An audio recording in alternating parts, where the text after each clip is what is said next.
Avec plus de 2 millions de malades en France, la fibromyalgie est une maladie chronique caractérisée par des douleurs touchant les muscles et les articulations. Elle est souvent associée à une fatigue intense et des troubles du sommeil. Mal reconnue, difficile à diagnostiquer, elle a pourtant des conséquences importantes sur la vie quotidienne. Elle laisse le plus souvent les malades dans un grand désarroi. La maladie est arrivée sur plusieurs années. Ce sont des longues années d'errance. Pour moi, ça a été environ 5 ans d'errance dans la recherche, voir les professionnels de santé qui nous envoient vers d'autres professionnels. Alors, la maladie est arrivée bizarrement, parce que depuis très longtemps, je souffre de douleurs chroniques dans les muscles et les tendons. Donc, j'ai eu un parcours médical très lourd avec des infiltrations, mésothérapie, kiné. Et jusqu'au jour où j'ai osé dire à mon docteur que je souffrais de partout, genoux, dos, cervical, maux de tête, grande fatigue, c'est surtout la fatigue. Et c'est là où on m'a diagnostiqué que j'étais fibromyalgique. Je faisais un métier que j'ai dû arrêter. Et donc j'ai dû me retrouver du jour au lendemain sans activité, moi qui étais très active. Et après, sur ma vie personnelle, ça a été très compliqué parce que la personne avec laquelle je vivais ne comprenait absolument pas ce que je faisais. Et pour elle, j'étais devenue une personne qui était feignante, qui se plaignait tout le temps, alors que je ne suis pas quelqu'un qui me plaint. Donc ça a été une séparation, en plus compliquée par les problèmes familiaux qui se sont engendrés avec des personnes pareilles.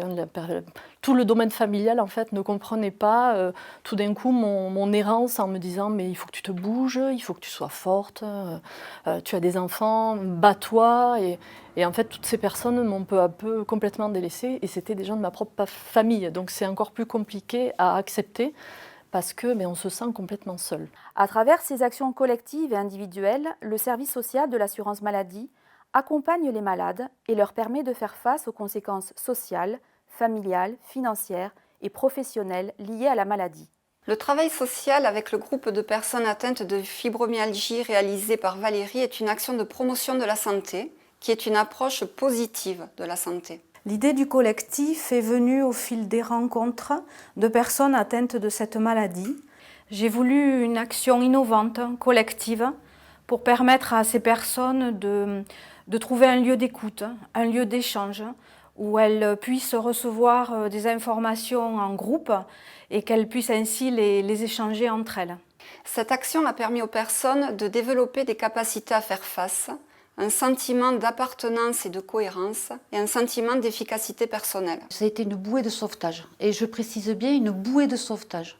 C'est-à-dire, j'ai rencontré des gens qui étaient comme moi, la même maladie. Et comme c'est une maladie où on vous dit souvent que c'est dans votre tête, donc voilà, donc on a trouvé des trucs et astuces, et on s'est entraidés, et on a trouvé aussi des moyens de se soigner différemment.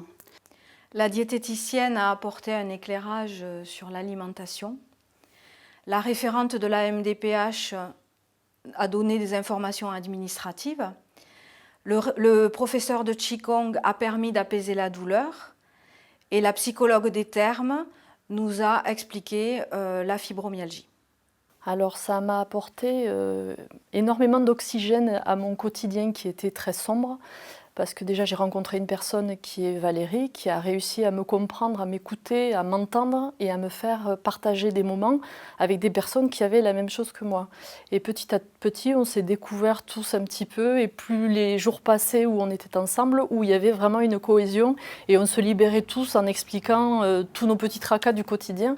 Donc ça m'a apporté énormément et ça m'a redonné l'envie et confiance en moi pour repartir dans un univers de travail au jour d'aujourd'hui, quoi.